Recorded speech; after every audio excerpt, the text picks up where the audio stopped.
Welcome back to the Global Business Report. On Arise News, Nigeria's grand quest for self-sufficiency continues even in the dairy industry. Nigerians consume about 1.2 million liters of milk and its derivatives, cheese, yogurt, ice cream per annum, while records show that we produce about 550,000 liters of milk per annum. So what's responsible for the gap and how can we close it? Joining us to answer this question is Ayisat Dahood, analyst at Financial Derivatives Company Limited. You're very welcome, Ayisat.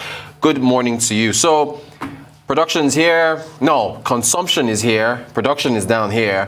What's the reasons for the gap and how can we close it? Good morning, Virtus. Thank you for having me. So the major factor responsible for this demand gap is solely the breed, the cattle breed. This pastoralists, that's the cattle farmers, breed, the kind of breed that they use. If you look at this breed, our regular white Fulani breed, it milks just less than a liter of milk per day. And we have consumption as high as that, over 3,000 liters consumption per day.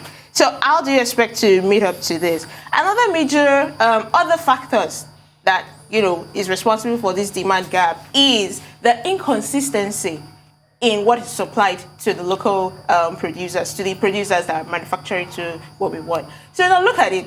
The cattle farmers practices open grazing. They say they're going in search of food and water for the cattle to feed, to, live on. And by the time they'll go and travel miles away to search for food, returning back, the cattle's ability to produce milk is already shortened. A cattle that cannot even produce up to a liter before, and then you take him, walk around and come back, On it's already shortened. cardio exercise. weight So loss. what do you expect to get? You get to get about 0.5 liters of milk per day, and then you have consumption as high as that. Right. Another major factor is the hygienic process.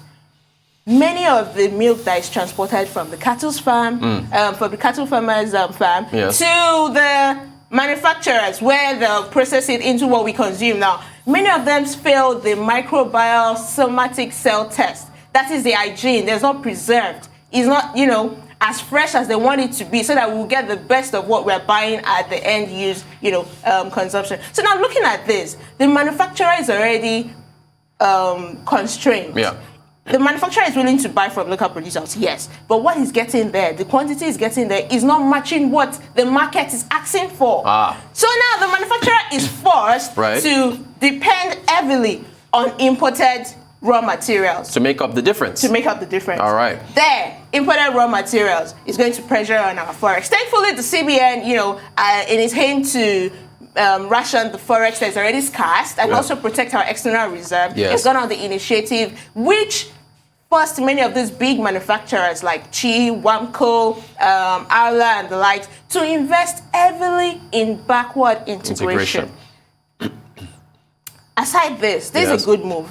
Aside this, what we also clamor for is for these investments not going to, even though we're not going to see the real impact of all these initiatives very soon in the near term, we'll see them in the medium to long term. But we need this investment not to go to waste by them building an efficient farmers cooperative, because you need to let these farmers know that open grazing is not, what is really needed now. You need to encourage ranching, and also they need to invest heavily, engage aggressively in crossbreeding, because our kind of breed first has already faulted us to getting what we want. And then you now give them the cardio work and everything. So now we need to engage aggressively in crossbreeding, whereby we mate our white Fulani breed with the Holstein breed, that's the one from the Netherlands, and that Holstein breed has the ability to produce 25 liters of milk daily. Their cattle are huge. I've seen them. They have the capacity. So imagine matchmaking that with our Nigerian breed. The offspring from that matchmaking can produce 10 liters. That's a big move. That's a big step, a big progress from 0.5 to 10 liters per day. Big jump. To meet our thing. So imagine we have several of those offsprings producing 10 liters per day. We have about 3 million of those offsprings. I know it's going to take a while, say 5 to 10 years to do that. So if we have about that, we're able to meet 70% of what the market is asking for. And then the importation cost will reduce, because this industry, the dairy industry, spends about, on average, $1.3 billion per annum to import milk. That's the cost of importing milk to the country. Yeah. And imagine that. So the manufacturer is already faced with high cost of importation. Right. And that's a very, very big one. So all this needs to be factored into, encourage them to aggressively go into crossbreeding, teach them how to be efficient, and then put on consistent output, put out consistent liters. So not that today you go to the market, you get 20 liters, you get this, you get that. And then you also need to teach them how to make it hygienic, preserve it, so that by the time it gets to the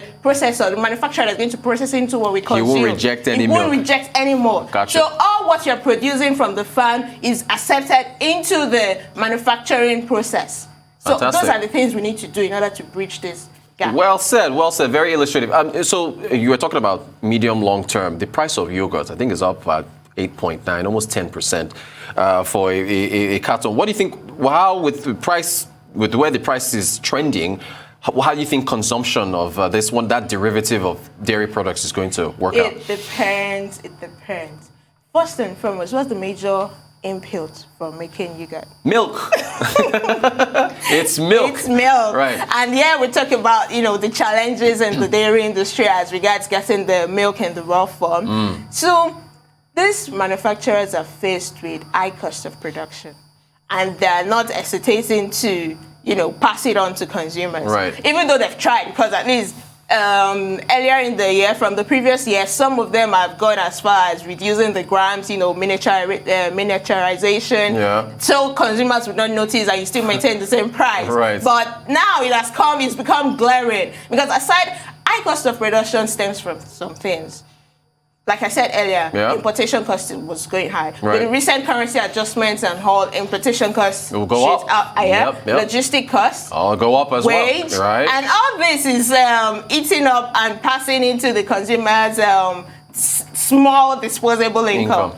This disposable income is not enough. Your NEPA, you're complaining about the hike in NEPA price. Right. You're complaining about hike in tariffs, electricity tariffs, VAT. Front page of logistics, this fuel subsidies, all these logistics. So all these costs are factored into production costs, and so in the near term, it might not have an impact on the quantity of yogurt people consume because of why they consume it. But in the long term, if we continue to see a rise, you definitely see an impact on the quantity of what is consumed. Great stuff. 1 minute to go. Substitutes, soy milk, coconut milk. How do you think there'll be a bigger trend towards substitutes with what's happening with dairy? No, the logical rule for demand and supply. Yes. The higher it goes, the more you move towards substitutes, right? However, soya milk and all, there's still some people that have this need for that dairy content. Yeah. Soya milk does not have that dairy content as much as it's supposed to. In the near term, there wouldn't be a total shift, but gradually it's going to be a gradual shift. And then by the time people start demanding more, and then the supply of soya and almond milk, and they're not able to meet the demand, then you start seeing the same situation, the effect in the price of that commodity. So it's going to be a gradual thing. It's not going to be an instant move. Yeah. Ayisat Dahood, analyst at Financial Derivatives Company Limited. Thank you so much for taking us through the dairy situation in Nigeria and how things can hopefully get better. Appreciate your insights.